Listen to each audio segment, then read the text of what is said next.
second page of the Maamar, and we were speaking about the idea of Lach Lecha, the concept that when we there's two types of neshamas. There's neshamas of the Leviosan. Those are neshamas that are from the word escorting Hashem. These are neshamas that they're level of yichud with Hashem, union with Hashem.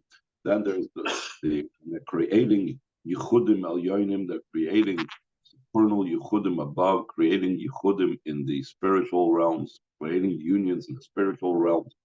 But it's not so much about the physical, even as we'll explain. They also deal with the physical, but it's not focused on the physical. Another level is the neshamas of Shoyd Habar. Those are involved in the physical realm, dealing with the physical world, elevating the physical, and specifically we started speaking about them. When we deal with the physical, the aliyah, the elevation is so much greater and higher because the physical realm, we're dealing with sparks that came down much, much lower, and the lower the spark is, the higher its source. And we brought the example, that's why a person, though he has Dvar Hashem in it, he needs the power of the nitzutz that's in the food because it comes from a higher source since it's enclosed in the physical object that he's consuming. Another example of this, he says, it's the last line on the second page of the Maamar, page 75, middle of the line, similar to what it says, that the malachim known as chayis raise up the divine throne. And the Chazal says, top of the next page, they both carry and they are raised up. What does that mean? They are raising and they're being raised up at the same time.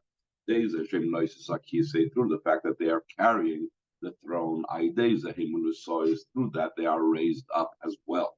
So in other words, by their avoida, they get an aliyah as well. In a similar vein to what we were talking about, the person being involved with the food.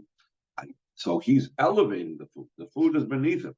And by him eating it, he's elevating, and he's eating it for the sake of for L'Shem Shemaim and so on. So he's elevating the food.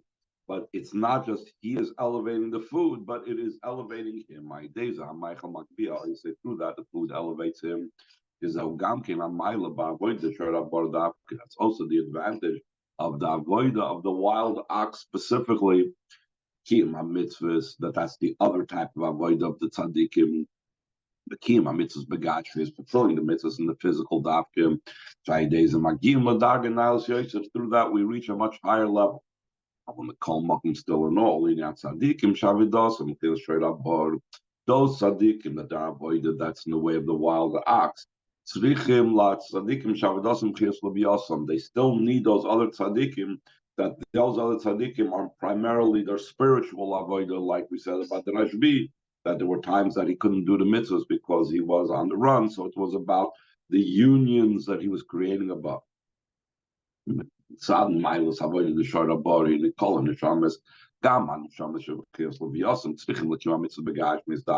also, the opposite is even more so true. That even the neshamas that they are in the way of Libyasan, that they're about making yichudim elyonim, supernal unions above, still in all, they need to have the fulfillment of mitzvahs in the physical. Unless they have a special directive from above, you are not to do an avodah in the physical. For example, the Rashbi. But by the Rashbi physically not being able to fill the mitzvahs, that was the Gashmis, that was a message from above. Now you're supposed to be outside of Gashmis completely. You're completely Livyosim. Nothing to do with Sharabar. Moikin Rashbi was by the Rashbi in the cave. The very fact that he was not able to fill the mitzvahs in the physical, that was a lesson from above and a direction from above. He had to do his avodah in the spiritual, just to make those spiritual unions above. But that was the exception.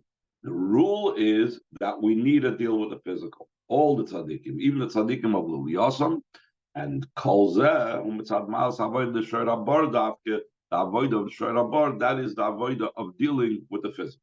So in a similar vein, we're going to contrast the situation where they were in the midbar that we said before, when they were in the wilderness, there wasn't that much opportunity to be able to do mitzvahs in the physical. Whereas in Eretz Yisrael, it's all about the physical world. Similar vein. Also in the fulfillment of mitzvahs themselves, look at the difference between the avoid in the wilderness to entering Eretz Yisrael. In the wilderness, there was bread from heaven. Miriam had the water from the Miriam's well that rolled along with them in the wilderness. Even the garments that these are already separate from a person. It's not as close to a person like food and drink. Food and drink is really part of the person. Garments is something external to the person. Still in all, even though it was external to the person, the clouds of glory would clean them and press them. And even the clothes grew with them as they became older. Children, they had smaller clothes, it grew with them. When the neshama grew, meaning when a person gets older and matures, his neshama grows, also the body grows. And by extension, the miracle of the wilderness was there was a growth also on the garments in the midbar that their clothes grew along with them. That by in the wilderness they were so intertwined that the garments was not separate. In what way was it not separate? Obviously, they could remove it, but it was just like the body is inseparable from the neshama.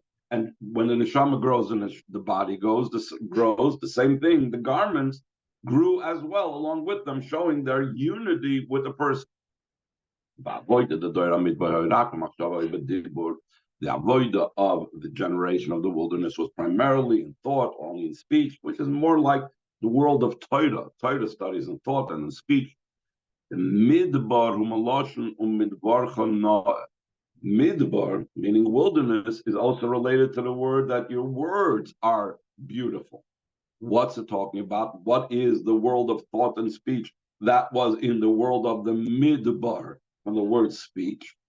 Mitzvah, the Talmud Torah, the mitzvah of Torah study, the the Chazal say, it says, it's in the pasuk, it says they are life for those that find it. So the Chazal say, do not read it those that find it, but those that express it in their mouth. In other words, that the mitzvah of Talmud Torah is in the midbar, meaning it must be speech. It must be verbalized and articulated. That is the way how the mitzvah should be done. So primarily, the midbar was about Torah, not so much about mitzvahs in the physical. But in entering Eretz Yisrael Nischadish, in the Kima mitzvahs Begash Mizdavke came about the idea of fulfilling the mitzvahs in the physical specifically. That's even higher than the mitzvahs, the way we do it in mitzvahs Talmud Torah and what we did in the midbar. But the Rebbe says, before we could go into Eretz Yisrael, before we could have this dealing with the physical mitzvahs in the world, one needs to prep for it by a very great revelation. In the for this itself, there should be the avoid of fulfilling the mitzvahs in the physical, like we said before. The physical mitzvahs is higher than the mitzvahs in thought, just like the avoid of the Shor Habar is higher than the avoid of Lev Yason. To be able to deal with this very powerful avodah, we need to be empowered from above. Now the Rebbe is going to make a distinction about two types of assistance. There is assistance during the avodah, and that the Rebbe is going to call ilmole HaKadosh Baruch Hu Oizrei Niyacholo. If Hashem doesn't help the person, he cannot overcome his nefesh habamis, the Yetzer Hara. But here is not what we're talking about, the assistance during avodah. Here we're talking about the general empowerment before we even begin the avodah. So he says in the third line in the second paragraph, The intention over here when he's talking about the empowerment from above to be able to do the avodah with the physical mitzvahs would not mean the idea if Hashem doesn't help a person, he cannot deal with overcoming the physical world. What Chazal say, if Hashem wouldn't help him, we wouldn't be able to be successful. It's the assistance in the service and in the work when there is already the service and the work. Because of the concealments and coverings, we need for this an assistance from above that when we're involved in the work, so therefore we're dealing with the physicality, we're dealing with everything that covers it up, we can become drawn in and fall in and limited and challenged by all the coverings. So for this, we need to have the assistance. But now that's not the point that the Rebbe wants to emphasize. The Rebbe wants to emphasize before even doing the avodah. Avo bas calls avodah by the beginning of the avodah.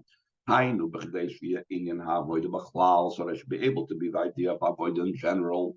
Tzrichim l'zenisinus koyach malmayla. We need to be empowered from above. Through the empowerment, yuchalias ha'avodah begashmis. There can be the avodah in the physical.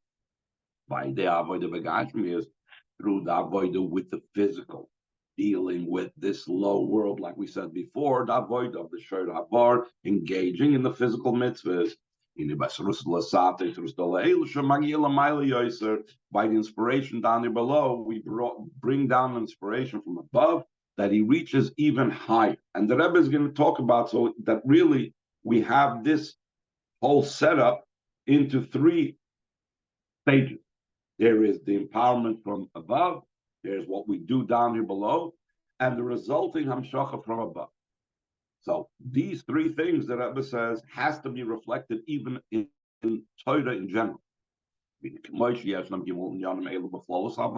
like in the general avodah.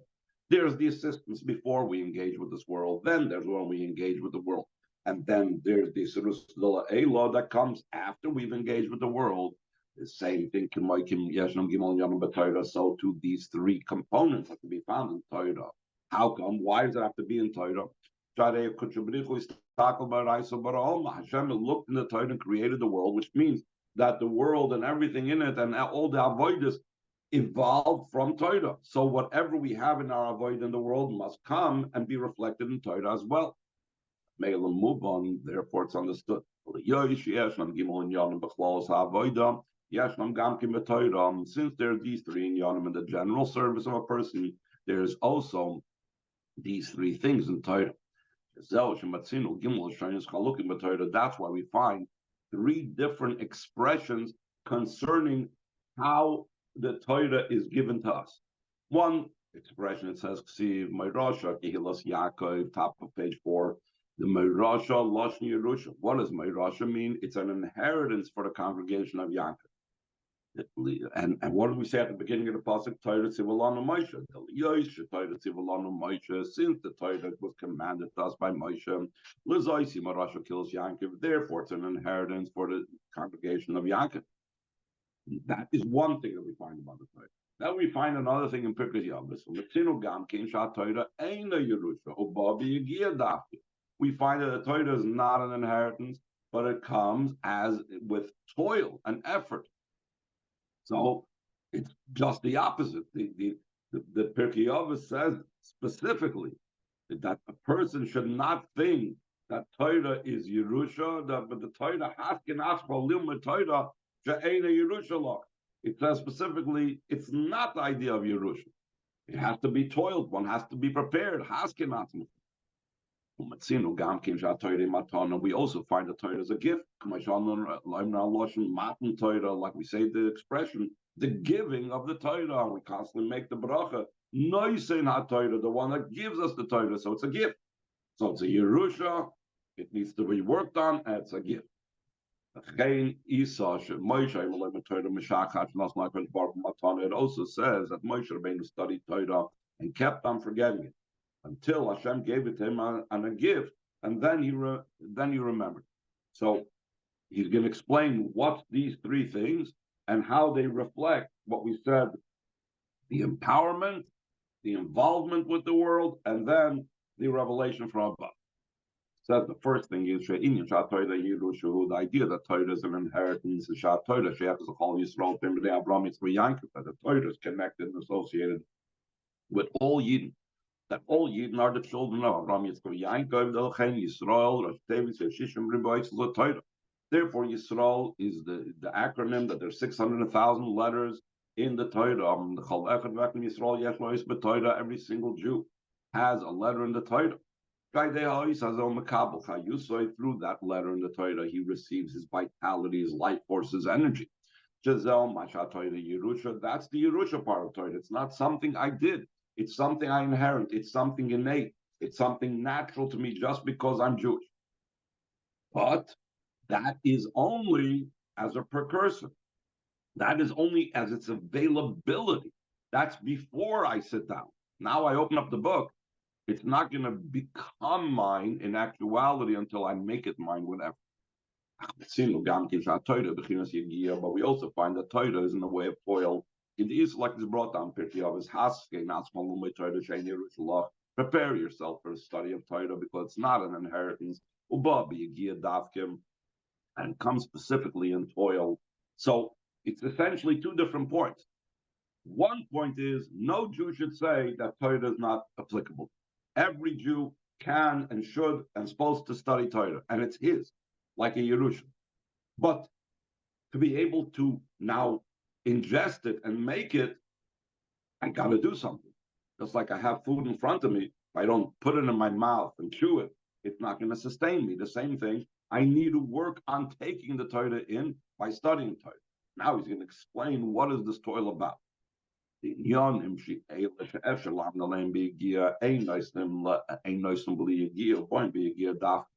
Those matters that it's possible to attain with toil.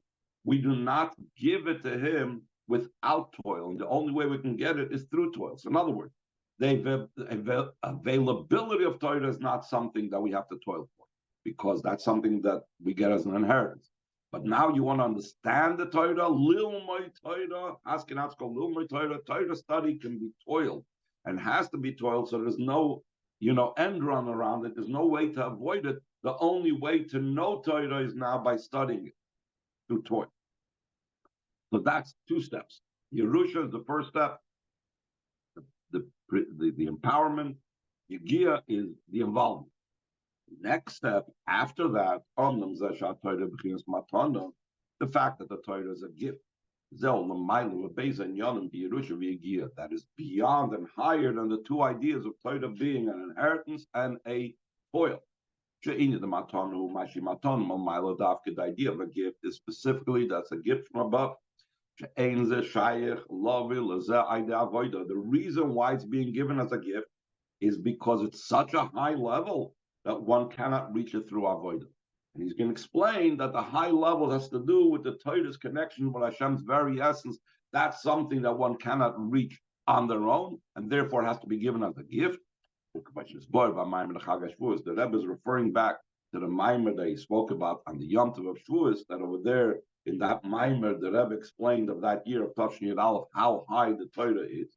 The Inyan concerning what it says, that the Torah speaks about itself, that it's a plaything day after day for Hashem. Before that, the pasuk says that I will be, the Torah will be by him a training thing, something that he is his tool, something that he's close with. And afterwards, he calls the Torah his enjoyment, his thing that he plays with.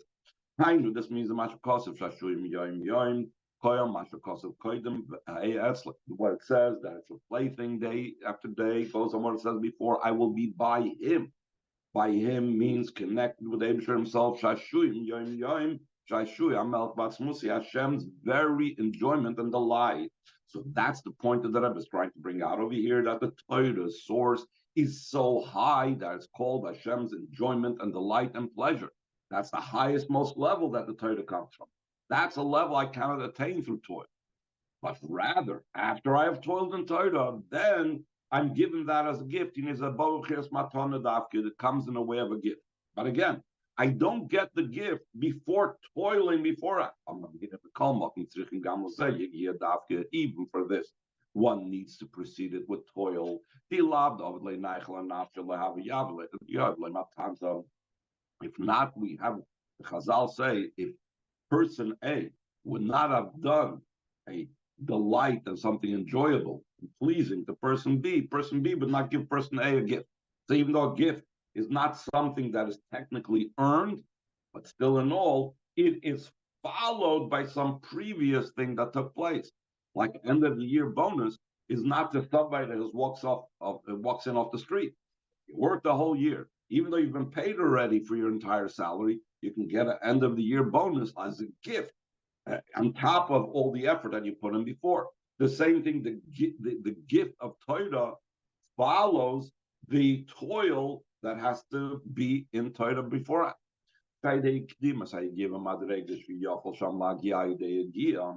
That through the prefacing of toiling in that level that a person can attain through their toil, which is not this ultimate highest level. That's not a level like a person can attain through their toil. But he toiled in whatever he was able to toil in. So then afterwards, he's given the Torah in the way of a gift. This is understood what's brought down. It says whoever is reading in Tanakh or he is reviewing Mishnayos, Teresh Balpeh, Hashem is sitting across from him and he's reading and he's reviewing and he's learning the same thing. The movement from this is understood, Shabbat man, any time. This could take place at any time of the day or night. Whoever is reading in Torah, whoever is learning Torah, Hashem is reading across from him. And if so, we have to reconcile it with a different Maamar Chazal. According to this, it's not understood. What is brought down that the day is 12 hours. And the Gemara is going through what is the Seder Hayyim, what's the Hashem's daily regimen. He says, the first 3 hours Hashem is sitting and involved in Torah. So what's the advantage of these 3 hours if every single time a person sits and learns Torah, Hashem is across from him learning Torah as well. So what's so special about these 3 hours? Other places, the Maamarim say, even more so, it can't be with the whole setup of time and the change of time zones. There's got to be a Yid learning Torah somewhere in the world at every moment of the day. It's not going to happen that there's going to be a moment in the day where someone's not learning Torah. So even those 3 first hours of the day, someone is anyway learning Torah. So what is now the specialness and uniqueness of Hashem learning Torah? So the Rebbe is going to explain it's these 2 ideas that we just now said. There is what I'm accomplishing with my yigiyah, with my effort, and then there is what Hashem does on his own in a way of a gift. He says, the idea behind this is the Zem Hashem calls man. The fact that every time, no matter what hour of the day it is, when a person is learning, Hashem is learning across from him.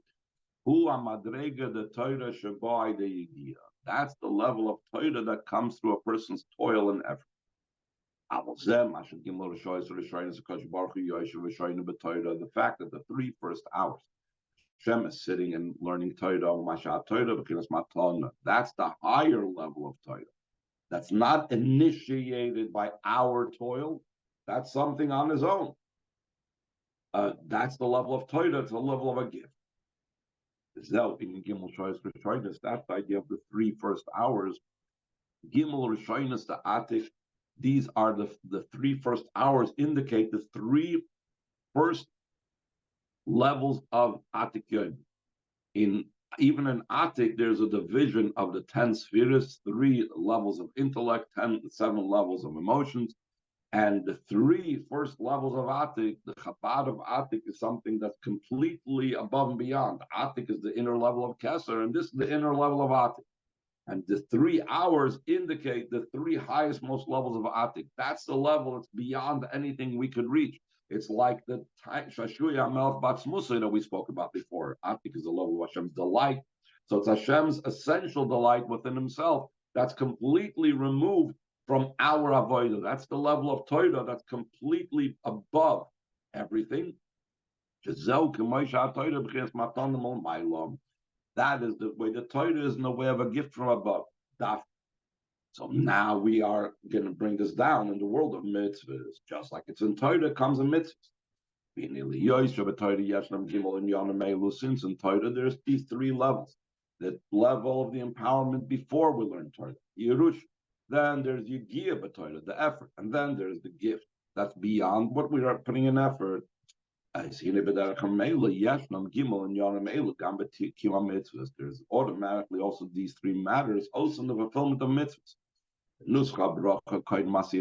So the language of the bracha before doing the mitzvahs is Baruch Atah Hashem Elokeinu Melech Haolam. Blessed are you, Hashem, the God, the King of the world. The Tevis Hashem Elokeinu. What's the meaning of Hashem Elokeinu? And like my father wanted, Friedrich Rebbe writes in the name of the Alter Rebbe, the Elikim hu Lashon Koyach. Elikim is from the word power and might, strength. Havaya Elokeinu, when we're talking about Havaya Elokeinu, Udavaya, the level of Yud Kei Vav Kei, Hu Kechenu V'Chayesenu, that is our power and that is our vitality.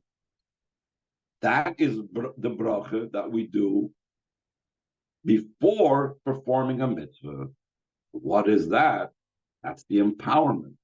That's the enabling us beforehand. That's the empowerment for fulfilling mitzvahs. Once we've received the empowerment from Havaya Elokeinu, top of page 78, the fifth page, Omer, he says, Asher Kiddushonim, that he sanctified us with his mitzvahs. As a nemtem gashmi, is mevarer mezachech machtem kodesh. That's what it means Kiddushonim mitzvahs. What's the sanctification? He makes us sanctified with his mitzvahs. He's taking the physical, whether it's the physical of the person's physical body or the physical item of the mitzvah, the object of the mitzvah, and he refines it and purifies it and doesn't just refine it, but he makes it holy. Calls the kiyum mitzvah is all of this is the language of the brach, of the mitzvahs that we say, that is something we say prior to doing the mitzvahs. The fact that it's prior to doing the mitzvahs, that indicates that it is something that's meant to empower us to do the mitzvah. But through the actual performance of the mitzvah itself, in the through the inspiration down here below, in other words, our toil, so that afterwards we reach the higher level inspiration from above, like the gift that comes afterwards. So we reach an even higher level. That is what we say, that the reward of a mitzvah is the mitzvah itself. In other words, reward for something is beyond the thing. That's why we do something, because we're gaining the reward. But when we say the reward of the mitzvah is the mitzvah itself, what is that reward? So what's the meaning of it? That the reward of the mitzvah is the bond. Mitzvah is the word safsa, the bond that we have with Hashem. The higher level of mitzvahs, the final level that's like beyond our reach and is given to us as a reward. Wa mitzvah atzma is the actual bond that's creating mitzvah or a mitzvah in balarotzen, the joining of the person with the one that commanded him.